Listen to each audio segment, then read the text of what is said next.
Kannin is an old Japanese term that means to bear down, to persevere, to never ever give up on our focused goals.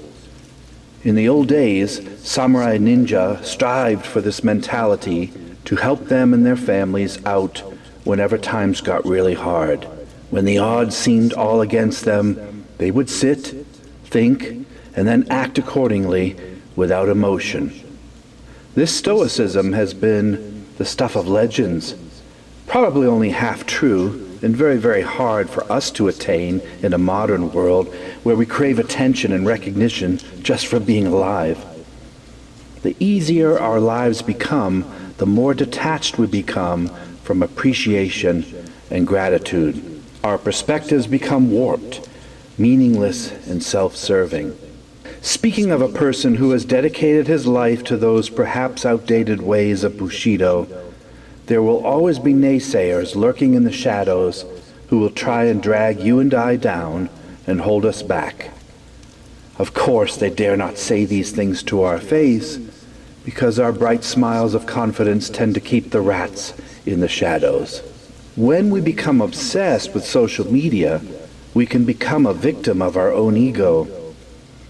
When we see others looking great, looking wealthy, or somewhere exotic and beautiful, we get angry.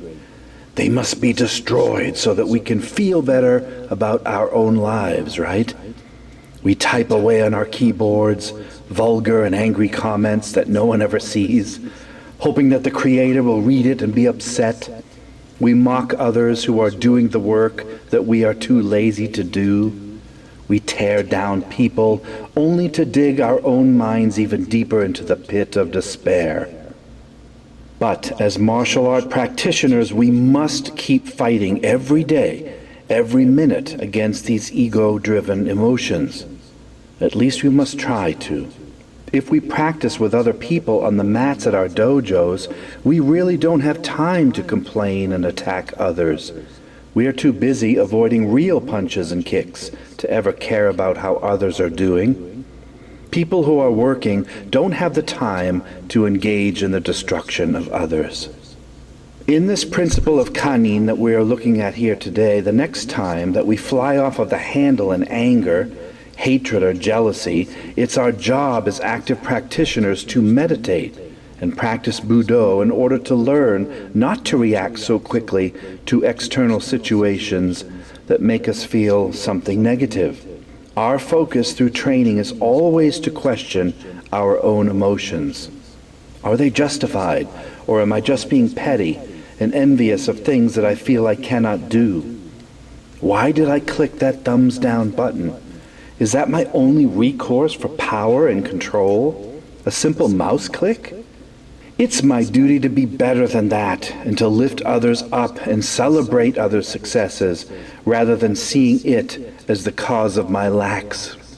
We train to build equanimity, a sense of calm no matter what is occurring. We don't lose control. We don't burst out in anger or appear to be stressed in an emergency. We say Kannin, and we breathe, and we react slowly, calmly, compassionately, and intelligently. This is the samurai way. Kannin, determination toward our goal, any one goal at any given time, repelling distractions and attracting those people who are also trying their best. Kannin, with these two parts working in unison, we first train our bodies in the dojo to learn how to react to external threats without thinking about them. Through the act of the martial arts, we are also training our minds not to react to external threats without thinking about them. Our emotions do not dictate our action. Our bodies do not allow victimhood or defeat. We don't talk, we train. We don't judge, we forgive. We don't complain, we are content. We have to try and reverse our very nature in order to try and attain perfection. Of course, that never comes, but it is the act of trying that creates a satisfying life. And anybody can do this.